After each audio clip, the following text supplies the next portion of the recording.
ሰላም ሰላም እንዴት ናችሁ? ሰላም ናችሁ? ዛሬ ደግሞ አብረን ሌላ አዲስ ቪዲዮ እንሰራለን። ዛሬ የምንሰራው ስኳር ድንች ይሆናል።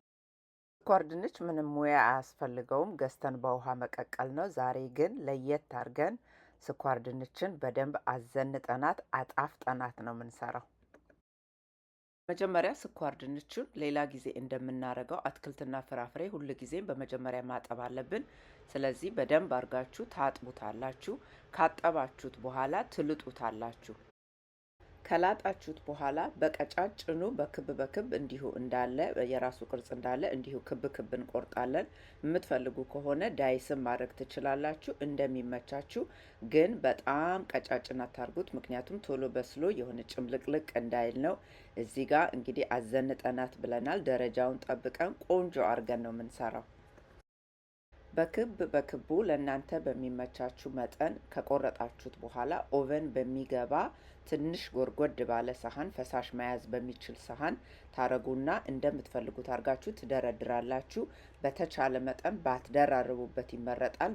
ከደራረባችሁት ከስር ያለው ይበስልና ከላይ ያለው ላይ በስል ይችላል፣ ወይ ከላይ ያለው በስሎ የስሩ እኩል ላይ በስል ይችላል። ስለዚህ እኔ ያደረኩት በመደዳ ቆንጆ አድርጌ አሰለፍኳቸው።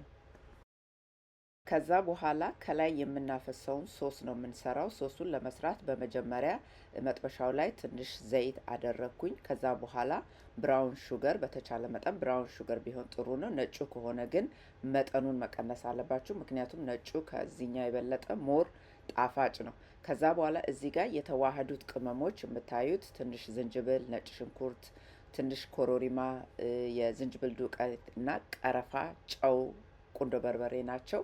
እነዚህን ቅመሞች ከዛ በኋላ ደግሞ ቫኔላ ትንሽ አድርጌ መጥበሻው ላይ በደንብ አዋህድኩት።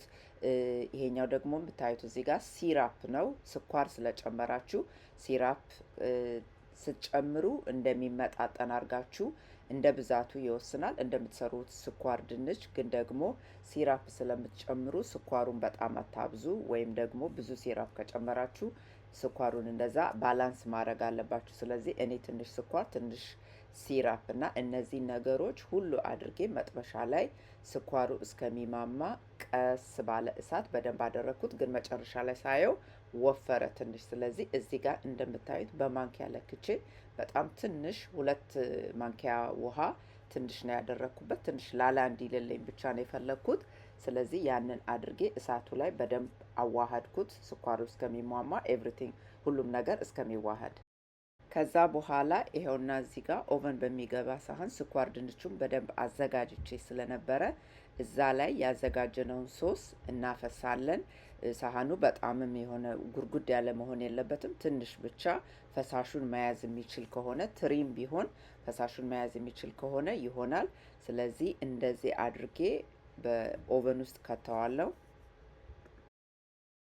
ውስጥ ስትከቱት እንደ ኦቨናችሁ፣ እንደ ስኳር ድንቹ፣ እንደ ሳህኑ ይለያያል። በእርግጥ ሌላው ደግሞ ምንድነው ከፍ ባለ ሙቀት አጭር ሰዓት፣ አጠር ባለ ሙቀት ደግሞ ረጅም ሰዓት ማብሰል ትችላላችሁ። እኔ በ350 አድርጌ ቀስ ብሎ እንዲበስል ከ40 እስከ 45 ደቂቃ ያህል ኦቨን ውስጥ አቆይቸዋለሁ። ማገላበጥ ምናምን የለባችሁም። ኦቨን ውስጥ ታረጉና ትተውታላችሁ። ሶሱ እየተዳረሰ ደግሞ ያዋሃድነውን ነገር ጣዕም እየወሰደ ቆንጆ ሆኖ ይበስላል በኦቨን።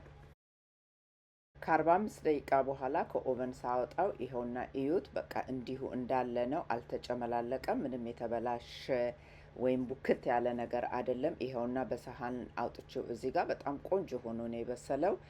ሽታው እንዴት ደስ እንደሚል፣ ጣዕሙ እንዴት እንደሚጣፍጥ ልነግራችሁ አልችልም። እንደዚህ አድርገን ቆንጆ አድርገን ሰርተን እንደ ተጨማሪ ከጎን መብላት እንችላለን። እንዲሁ ብቻውንም ደግሞ እንደ ስናክም መበላት ይችላል።